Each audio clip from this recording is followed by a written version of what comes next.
சிறகடி காசி சீரியல்ல வீட்ல நடந்த பிரச்சனைனால மனோஜ் இன்னைக்கு ராத்திரி வீட்டுக்கு போகாம கடையிலேயே இருக்காரு.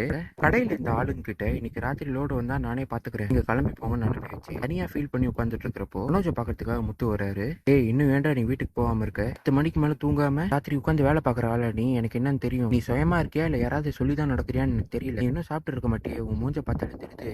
உனக்காக நான் பிரியாணி வாங்கிட்டு வந்திருக்கேன், இது சாப்பிடுன்னு சொல்ல மனோஜும் என்னடா என்னைக்குமே என் மேல இல்லாத அக்கறை உனக்கு திடீர்னு வந்திருக்கு அப்படின்னு சந்தேகத்தோட கேட்க முத்துவும் டே நான் உனக்கு சின்ன வயசுல இருந்து பாக்குறேன், நீ ஏதாச்சும் வீட்டுல சண்டை போட்டோன்னு சாப்பிடாம உட்காந்து உட்காந்துருப்ப, அதே மாதிரி தான் நீ பண்ணுவேன்னு தெரியும், அதுக்காக தான் நான் வாங்கிட்டு வந்தேன். இன்னும் நீ கொஞ்ச நேரம் கழிச்சு போனா எந்த கடையும் இருக்கா எல்லாம் மூடிடுவாங்க, இதாக பார்க்காம சாப்பிடுங்கிறாரு. சாப்பிட்டுட்டு இருக்கும்போது முத்து மனோஜ் கிட்ட இந்த விஷயத்த எல்லார்கிட்டயும் நீ மறைக்கணும்னு நினைச்சா பரவாயில்ல, அம்மா கிட்ட ஏன்டா மறைச்சேன்னு கேட்க இது மட்டும் இல்லடா அப்பா கிட்ட சொல்லியிருந்தா அவரே உனக்கு பணம் கொடுத்துருப்பாருல, ஏன்டா தேவையில்லாம் பண்ணி மாட்டிக்கிட்டேன்னு சொல்ல மனோஜும் முத்து வாங்கி கொடுத்தது ஃபுல்லா சாப்பிட்டு இந்த மாதிரி பாசமா வாங்கி கொடுத்துட்டு என்னோட ஷோரூம் மாட்டிய போடலான்னு பாக்குறீங்க, இப்படி பேசினா மட்டும் நான் என்ன வாங்கிடுவேனா, உன்னை பத்தி தெரியும் கேட்டு உடஞ்சு போயிடுறாரு. எனக்கு இது தேவைதான்டா, நீ சாப்பிட்டு இருக்க மாட்டேன்னு நினைச்சு உனக்காக வாங்கிட்டு வந்தேனே, நீ என்ன ஒரு வார்த்தை கேட்டியா நீ சாப்பிட்டியான்னு, அதான்டா நீ. எனக்கு ஒன்றும் இந்த மாதிரி சம்பாதிச்சு ஷோரூம் கேட்கணும்னு ஆசை கிடையாது, என்ன செய்யற வழி எனக்கு போதும், போய் பாவம் பத்தம் பத்தியா ஏன் தப்புதான்னு அங்கிருந்து கிளம்புறாரு.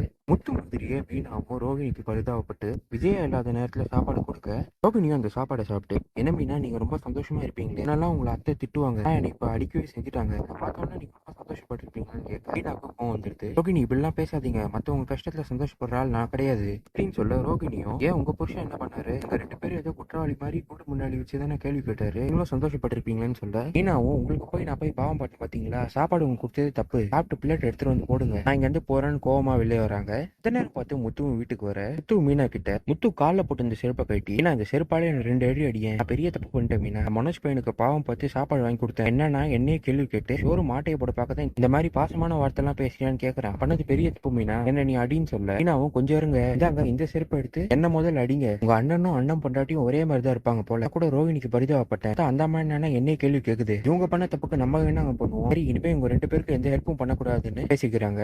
அடுத்த நாள் மீனா தன்னோட அம்மாவோட பூக்கடைக்கு போய் வீட்டுல நடந்த விஷயம் எல்லாத்தையும் சொல்லி அதை பத்தி பேசிட்டு இருக்கிறப்போ உங்க சத்தியம் வந்து நடக்கிற விஷயம் எல்லாம் கேட்கறான். இந்த ரோகிணியை பத்தி எனக்கு அப்பவே தெரியும்க்கா, ஆண்டி கிட்ட மன்னிப்பு கேட்கணும்னு வரும்போது புருஷன் அடிக்கிறியா நீ என்ன கை நீட்டி அடிச்சவங்க தானே, அது மட்டும் இல்ல அவங்க சிட்டி கிட்ட வேற கடன் வாங்கியிருக்காங்க அப்படின்னு ரோகிணி சிட்டி கிட்ட கடன் வாங்கின விஷயத்த சொல்றாரு. இதை கேட்ட மீனா அதிர்ச்சி ஆகி ரோகிணி பத்தி என்னால புரிஞ்சுக்க முடியல, நிறைய விஷயத்த மறைக்கிறாங்க, இருக்கட்டும் எல்லாம் ஒரு நாள் தெரிய வரல அப்ப பாத்துக்கலாங்கிறாங்க.